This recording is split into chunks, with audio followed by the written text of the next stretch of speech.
എല്ലാവർക്കും ന്യാസ് വേൾഡിലേക്ക് സ്വാഗതം. ഇന്ന് ഞാൻ ചെയ്യാൻ പോകുന്നത് നോൺ വെജിറ്റേറിയൻസിന് എല്ലാവർക്കും ഇഷ്ടപ്പെടുന്ന ഒരു റെസിപ്പിയാണ്.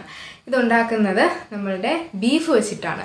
അപ്പം ശരിക്കും എനിക്ക് ഈ ചിക്കനേക്കാഴിയും മട്ടനേക്കാഴിയൊക്കെ ടേസ്റ്റി ആയിട്ട് തോന്നുന്നത് ഈ ബീഫ് തന്നെയാണ്. എനിക്കെന്നല്ല, പലർക്കും തോന്നുന്നത് അങ്ങനെ തന്നെയാണ്. എല്ലാവർക്കും ഇഷ്ടപ്പെടുന്ന ഒന്നും കൂടെയാണ് ഈ ബീഫ് എന്ന് പറയുന്നത്. അപ്പം ബീഫ് ഞാൻ എൻ്റേതായിട്ടുള്ള സ്റ്റൈലിൽ ഞാൻ എങ്ങനെയാണ് ഒരു നാടൻ രീതിയിൽ അത് കറി വെക്കുന്നത് എന്നാണ് ഇന്ന് കാണിക്കാൻ പോകുന്നത്. അപ്പം നമ്മളിന്ന് ഉണ്ടാക്കുന്നത് നാടൻ ബീഫ് കറി. അപ്പോൾ എൻ്റെ റെസിപ്പി ഇഷ്ടപ്പെടുകയാണെന്നുണ്ടെങ്കിൽ ലൈക്ക് ചെയ്യുക, അതുപോലെ തന്നെ ഷെയറും ചെയ്യണം. ആദ്യമായിട്ടാണ് എൻ്റെ വീഡിയോ കാണുന്നത് എന്നുണ്ടെങ്കിൽ സബ്സ്ക്രൈബ് ചെയ്യാൻ മറക്കരുത്. അടുത്തുള്ള ബെൽ ബട്ടണും കൂടി പ്രസ് ചെയ്താലേ ഞാനിടുന്ന വീഡിയോയുടെ നോട്ടിഫിക്കേഷൻ നിങ്ങൾക്ക് കിട്ടുള്ളൂ. അപ്പോൾ നമുക്ക് വീഡിയോയിലേക്ക് പോവാം. നമുക്ക് ബീഫ് കറി ഉണ്ടാക്കാനായിട്ട് തുടങ്ങാം. അപ്പോൾ അതിന് ആവശ്യമായിട്ടുള്ള സാധനം എന്ന് വെച്ച് കഴിഞ്ഞാൽ ഇത് ബീഫ് 1/2 കിലോ ഉണ്ട്, മുറിച്ച് നന്നായിട്ട് കഴുകി വെച്ചിരിക്കുവാണ്. പിന്നെ 3 സവാള സ്ലൈസാക്കി അരിഞ്ഞത്, ഇഞ്ചിയും പച്ചമുളകും ഇത് 2 ടേബിൾ സ്പൂൺ ചതച്ചതുണ്ട്, ആവശ്യത്തിന് കരിവേപ്പില, അതുപോലെ എരി അനുസരിച്ച് പച്ചമുളക്. പിന്നെ വേണ്ടുന്നത് ഞാനൊരു 7-8 ചെറിയ ഉള്ളി എടുത്തിട്ടുണ്ട്. ഇത് ചെറുതായിട്ട് മുറിച്ച് വെച്ചിരിക്കുന്നതാണ്. പിന്നെ വേണ്ടുന്നത് നമ്മളുടെ പൊടി ഐറ്റംസാണ്. മുളക് പൊടി ഇതൊരു 2 ടേബിൾ സ്പൂൺ മുളക് പൊടിയുണ്ട്. ഇത് 1 ടേബിൾ സ്പൂൺ നമ്മളുടെ മല്ലിപ്പൊടിയുണ്ട്. ഇത് 1 ടേബിൾ സ്പൂൺ ഗരം മസാല പൊടിയുണ്ട്. ഇത് ഞാൻ നമ്മളെ വറ്റൽ മുളകൊന്ന് ചതച്ച് വെച്ചേക്കുവാണ്. കാര്യം ഞാൻ എടുത്തത് കാശ്മീരി ചില്ലി പൗഡറാണ്. അപ്പോൾ അതുകൊണ്ട് വറ്റൽ മുളക് ഇതൊരു 1 ടേബിൾ സ്പൂൺ വറ്റൽ മുളകുണ്ട് ചതച്ചത്. പിന്നെ ഇത് കുരുമുളക് 3/4 ടേബിൾ സ്പൂൺ കുരുമുളക് പൊടി, അതും എരി അനുസരിച്ച് എടുക്കാം. പിന്നെ ഞാൻ തേങ്ങാക്കൊത്ത് എടുത്തിട്ടുണ്ട്, ഫ്രൈ ചെയ്യാനായിട്ട് തേങ്ങാക്കൊത്ത് എടുത്തിട്ടുണ്ട്. ഇത് വെളിച്ചെണ്ണയാണ്, ഇത് 2 ടേബിൾ സ്പൂൺ വെളിച്ചെണ്ണയുണ്ട്, ആവശ്യത്തിന് ഉപ്പ്. അപ്പോൾ ഇത്രയും ഇൻഗ്രീഡിയൻസ് ആണ് വേണ്ടുന്നത്. ഇനി നമുക്ക് എങ്ങനെ ഉണ്ടാക്കുന്നതെന്ന് നോക്കാം. ഇനി നമുക്ക് ബീഫ് ഒന്ന് വേവിച്ചെടുക്കണം. അപ്പോൾ അതിനായിട്ട് ഞാൻ എടുത്തേക്കുന്ന ബീഫ് കുക്കറിൽ ഇട്ടിട്ടുണ്ട്. പിന്നെ ഇനി ഇതിലേക്ക് നമുക്ക് മഞ്ഞൾപ്പൊടി ഇടണം. അപ്പോൾ ഇത് എടുത്തു വെച്ചിരിക്കുന്ന മഞ്ഞൾപ്പൊടിയുടെ പകുതി ഇതിനകത്തേക്ക് ചേർക്കാം. അതുപോലെ കുരുമുളക് പൊടി എടുത്തു വെച്ചിരിക്കുന്ന ഫുള്ള് ചേർത്താലും കുഴപ്പമില്ല. ഞാനിതിലൊരു 3/4 ഭാഗം കുരുമുളക് പൊടി ചേർക്കുന്നുണ്ട്.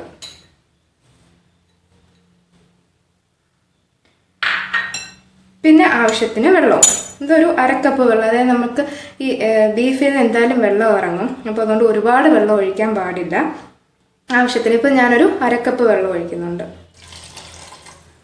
ആവശ്യത്തിന് ഉപ്പും കൂടി ചേർക്കാം.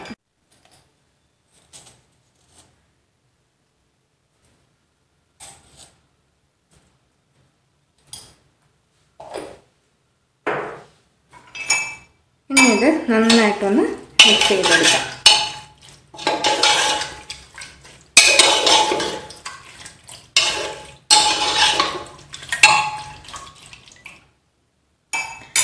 ഇത് ഒരു 7 മുതൽ 10 വിസിൽ വരെ നമുക്കിത് വെച്ച് വേവിച്ചെടുക്കാം.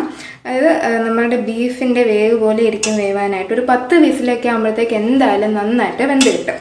അപ്പം നമുക്കിത് വേവിക്കാനായിട്ട് വെക്കാം. ഇപ്പം ബീഫിനെ നന്നായിട്ട് വെന്ത് അതിൽ നിന്ന് വെള്ളമൊക്കെ ഇറങ്ങി ആവശ്യത്തിന് കുറച്ച് വെള്ളമൊക്കെ ആയിട്ട് ഇരിപ്പുണ്ട്. ഇനി നമുക്ക് ഇത് ഉണ്ടാക്കാനായിട്ട് തുടങ്ങാം. അപ്പോൾ ഇത് ഉണ്ടാക്കാനായിട്ടുള്ള കടായി ഞാൻ ചൂടാക്കാനായിട്ട് വെച്ചിട്ടുണ്ട്. ഇനി നമുക്ക് ഇതിനകത്തേക്ക് നമ്മളുടെ വെളിച്ചെണ്ണ ഒഴിച്ച് കൊടുക്കാം.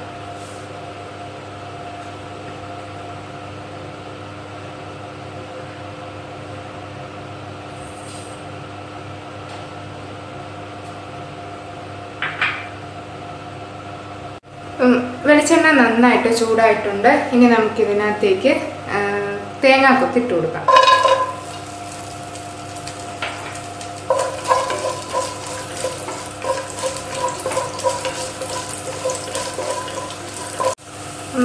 തേങ്ങാക്കൊത്തിൻ്റെ കളറൊക്കെ മാറി തുടങ്ങിയിട്ടുണ്ട്. ഇനി നമുക്ക് ഇതിനകത്തേക്ക് എടുത്ത് വെച്ചിരിക്കുന്ന വെളുത്തുള്ളി ഇഞ്ചിയും ചേർക്കാം.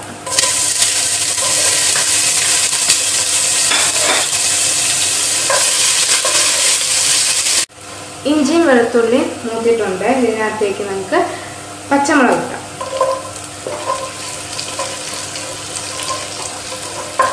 കരിവേപ്പിലയും ചേർത്ത് കൊടുക്കാം.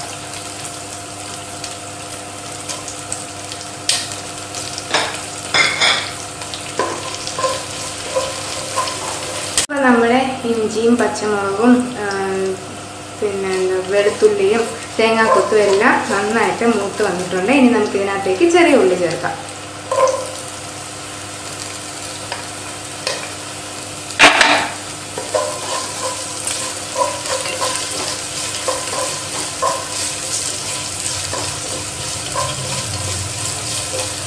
ഇനി ഇതും കൂടി നന്നായിട്ടൊന്ന് മൂത്ത് വരട്ടെ. ചെറിയ ഉള്ളിയും അത്യാവശ്യം മൂത്തിട്ടുണ്ട്. ഇനി നമുക്ക് ഇതിനകത്തേക്ക് സവാള ചേർക്കാം. 3 സവാളയാണ്.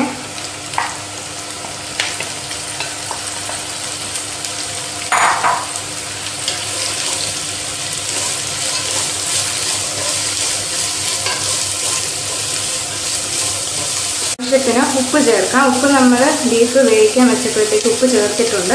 അപ്പം അത് കണക്കാക്കി വേണം നമ്മൾ സവാളയിൽ ഉപ്പ് ചേർക്കാനായിട്ട്.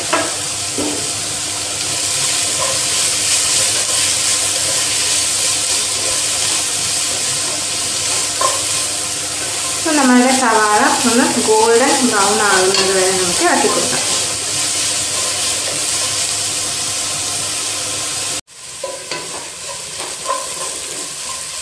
അപ്പം നമ്മുടെ ഉള്ളി അത്യാവശ്യം മൂത്ത് വന്നിട്ടുണ്ട്. ഒരുപാട് അങ്ങ് മൂത്ത് പോകണ്ട, ഒന്ന് ജസ്റ്റ് ഒന്ന് കളറൊന്ന് മാറിയാൽ മതി. ഇനി നമുക്ക് നമ്മുടെ ഫ്ലെയിം ഒന്ന് സിമ്മാക്കാം. എന്നിട്ട് എടുത്ത് വെച്ചിരിക്കുന്ന പൊടി ഐറ്റംസ് ചേർക്കാം. അത് നമുക്ക് മഞ്ഞൾപ്പൊടി ചേർക്കാം,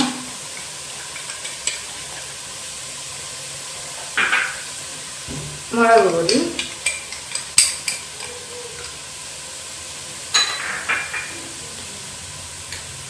മല്ലിപ്പൊടി, കുരുമുളക് പൊടി, പിന്നെ നമ്മൾ ക്രഷ് ചെയ്ത് വെച്ചിരിക്കുന്ന വറ്റൽമുളക്. ഇനി ഇതിൻ്റെ എല്ലാം ഒന്ന് മണം ഒന്ന് മാറി നന്നായിട്ട് ഈ ഉള്ളികളായിട്ടൊക്കെ ഒന്ന് വഴണ്ടി വെക്കണം.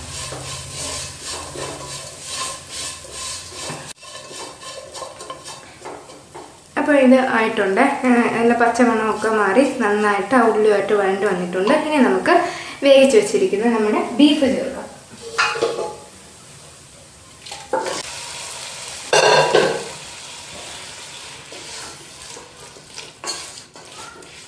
ഇനി നമുക്ക് ഫ്ലെയിം ഒന്ന് മീഡിയം ആക്കി വയ്ക്കാം.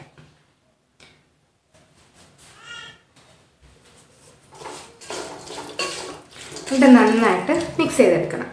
നന്നായിട്ട് മിക്സ് ആയിട്ടുണ്ട്. ഇനി നമ്മളിതിനകത്ത് ചേർക്കാത്ത ഒന്നുണ്ട്, നമ്മളുടെ ഗരം മസാല. ഇത് വീട്ടിൽ തന്നെ ഇവിടെ അമ്മൂമ്മ പൊടിച്ച് വെക്കുന്നതാണ്. അപ്പോൾ അത് ചേർക്കാം. അപ്പോൾ നമ്മൾ വീട്ടിൽ പൊടിക്കുന്നത് കൊണ്ട് തന്നെ നല്ല മണമായിരിക്കും.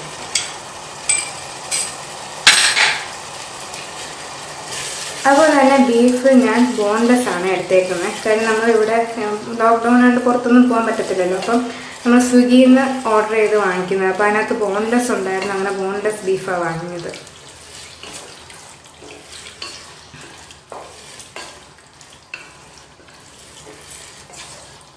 അപ്പോൾ ഇനി ഗ്രേവി വേണം എന്നുണ്ടെങ്കിൽ ഈ ഒരു ടൈമിൽ നമ്മൾ ഇത് വേവിച്ചിരിക്കും. ബീഫ് വേവിച്ചതിനകത്ത് അതിൻ്റെ മസാല, അതായത് ഇതൊക്കെ ഉണ്ട്. അപ്പോൾ നമുക്ക് ഇതിനകത്ത് തന്നെ കുറച്ച് വെള്ളം ഒഴിച്ച് ഇതിനകത്തേക്ക് ഒഴിക്കാം.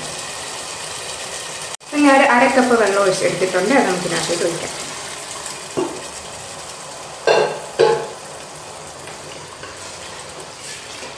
ഇനി ഇത് ഒരു 10 മിനിറ്റ് നമുക്കൊന്ന് അടച്ചു വയ്ക്കാം. അതായത് ആ ബീഫിന് എന്തെങ്കിലും വേകാനുണ്ടോ എന്നുണ്ടെങ്കിൽ വേകട്ടെ.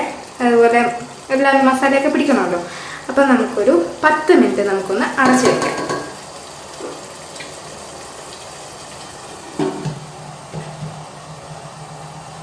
മിനിറ്റ് വെച്ചിട്ടുണ്ട്. അഥവാ ഇനി ബീഫ് വേവാൻ താമസം ഉണ്ടെന്നുണ്ടെങ്കിൽ ഒരു 15 മിനിറ്റ് വരെ വയ്ക്കാം. ഇതിപ്പോൾ 10 മിനിറ്റ് കഴിഞ്ഞിട്ടുണ്ട്. നമുക്കിനി തുറന്നു നോക്കാം. അടിപൊളിയായിട്ട് പോട്ട് എണ്ണയൊക്കെ തെളിഞ്ഞ് മുകളിൽ വന്ന്, പിന്നെ ബീഫിലും കുറച്ച് ആ ഒരു അതിൻ്റെ നെയ്യൊക്കെ കാണുമല്ലോ. അപ്പോൾ അതൊക്കെ നന്നായിട്ട് ഉരുവി ഇങ്ങനെ മുകളിൽ വന്ന് നിൽപ്പുണ്ട്. അപ്പോൾ നമുക്ക് ഇനി ഇതൊരു പ്ലേറ്റിലേക്ക് മാറ്റാം. ഇപ്പോൾ കറക്റ്റായിട്ടുണ്ട്. നാടൻ ബീഫ് കറി റെഡിയാണ്. ഇപ്പോൾ എല്ലാവരും ട്രൈ ചെയ്ത് നോക്കുക. ഇപ്പോൾ ഇവിടെ ചെറിയ മഴയൊക്കെ ഉണ്ട്. അപ്പോൾ ഈ മഴയത്ത് നല്ല ചൂട് ചെമ്പാവരി ചോറും അതിനകത്ത് കുറച്ച് പുളിശ്ശേരി ഒഴിച്ച് ഈ ബീഫും കൂടെ കഴിച്ച് കഴിഞ്ഞാൽ എന്തൊരു ടേസ്റ്റാണെന്നറിയാമോ. അപ്പോൾ എല്ലാവരും ട്രൈ ചെയ്ത് നോക്കുക. മറ്റൊരു വീഡിയോ ആയി നാളെ കാണാം.